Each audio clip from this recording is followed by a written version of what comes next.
അനുദിന വിശുദ്ധർ ഓഗസ്റ്റ് 18 വിശുദ്ധ ഹെലേന. വിശുദ്ധ ഹെലേന ഏഷ്യ മൈനറിലെ ബിഥിനിയായിൽ ജനിച്ചതായാണ് കരുതപ്പെടുന്നത്. യേശുവിനെ തറച്ച യഥാർത്ഥ കുരിശ് ജെറുസലേമിൽ നിന്നും കണ്ടെത്തിയത് വിശുദ്ധ ഹെലേനയാണ് എന്ന വിശ്വാസം സഭയിലേറെ പ്രധാനപ്പെട്ടതാണ്.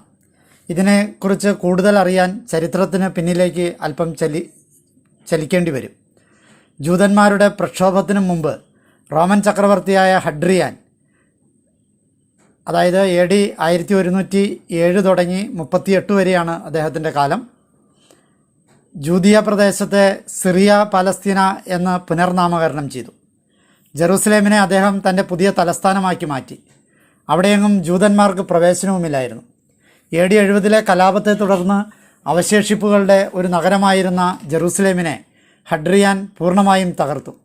ജൂതമതവും ക്രിസ്തുമതവും അടിച്ചമർത്തപ്പെടേണ്ടവയായിട്ടാണ് ഹഡ്രിയാൻ കരുതിപ്പോന്നത്. ക്രിസ്തുമതത്തിൻ്റെ വളർച്ചയെ തടയുന്നതിനായി അദ്ദേഹം കാൽവരി മലയുടെ മുകൾ ഭാഗം നികത്തി അവിടെ വിജാതീയരുടെ ദേവതയായ വീനസിൻ്റെ ഒരു ക്ഷേത്രം നിർമ്മിച്ചു. കൂടാതെ യേശുവിൻ്റെ കല്ലറ സ്ഥിതി ചെയ്തിരുന്ന ഭാഗം ചെത്തിയൊരുക്കി അവിടെ വിജാതീയരുടെ ദേവനായ ജൂപ്പിറ്റർ കാപ്പിറ്റോളിനൂസിനായും ഒരു ക്ഷേത്രം പണികഴിപ്പിച്ചു. വാസ്തവത്തിൽ ഈ നടപടികൾ വഴി അദ്ദേഹം അറിയാതെ തന്നെ ക്രിസ്തീയരുടെ വിശുദ്ധ സ്ഥലങ്ങൾ സംരക്ഷിക്കുകയായിരുന്നു ചെയ്തത്. വർഷങ്ങൾക്ക് ശേഷം പ്രസിദ്ധനായ കോൺസ്റ്റന്റൈൻ ചക്രവർത്തി അധികാരത്തിൽ കയറി. AD 312 വലിയ സൈന്യവുമായി മത്സെൻറ്റിയൂസ് കോൺസ്റ്റാന്റിനെ ആക്രമിച്ചു. ടൈബർ നദിക്ക് കുറുകെയുള്ള മിൽവിയാൻ പാലത്തിൽ ആയിരുന്നു ഏറ്റുമുട്ടൽ.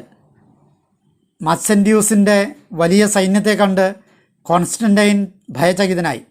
അദ്ദേഹത്തിൻ്റെ മുഴുവൻ സാമ്രാജ്യവും നാശത്തിൻ്റെ ഭീതിയിലായി. ഈ സാഹചര്യത്തിൽ ചക്രവർത്തി മുട്ടുകുത്തി നിന്ന് തനിക്ക് വിജയം നേടിത്തരുവാൻ പ്രാർത്ഥിച്ചു. പെട്ടെന്ന് തന്നെ തെളിഞ്ഞതും ശാന്തവുമായ ആകാശത്ത് അഗ്നി കൊണ്ടുള്ള ഒരു കുരിശടയാളം പ്രത്യക്ഷപ്പെട്ടു. അതിനടിയിലായി ഈ അടയാളം വഴി നിങ്ങൾ വിജയം വരിക്കും എന്ന വാക്കുകൾ അവർ ദർശിച്ചു.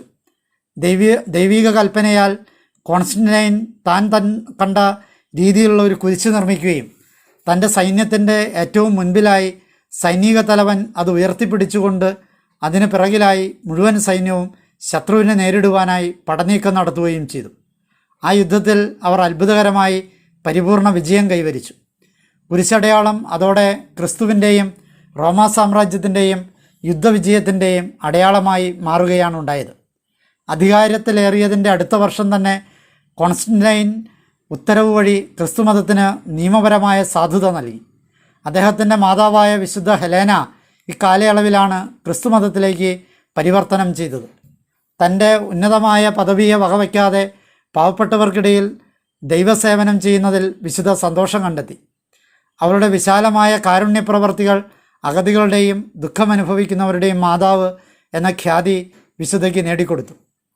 ഏതാണ്ട് 324 80-ാം വയസ്സിൽ തൻ്റെ മകൻ്റെ അംഗീകാരത്തോടെ വിശുദ്ധ സ്ഥലങ്ങൾ കണ്ടെത്തുക എന്ന ലക്ഷ്യത്തോടെ വിശുദ്ധ ഹെലേന പാലസ്തീനയിലേക്ക് യാത്രയായി. യേശു മരിച്ച കുരിശ് കണ്ടെത്തുക എന്ന തീവ്രമായ ആഗ്രഹത്താലായിരുന്നു അവളുടെ യാത്ര. 326 ആയപ്പോൾ ജൂപ്പിറ്റർ കാപ്പിറ്റോളിനൂസിൻ്റെ ക്ഷേത്രം തകർക്കുകയും അവിടം ഖനനം ചെയ്ത് കൂടുതൽ പരിശോധനകൾ നടത്തുകയും ചെയ്തു. അധികം താമസിയാതെ തന്നെ യേശുവിൻ്റെ കല്ലറയുടെ അവശേഷിപ്പുകൾ കണ്ടെത്തി. തുടർന്ന് കല്ലറയ്ക്ക് മുകളിലായി ഒരു ചെറിയ ദേവാലയം പണികഴിപ്പിച്ചു.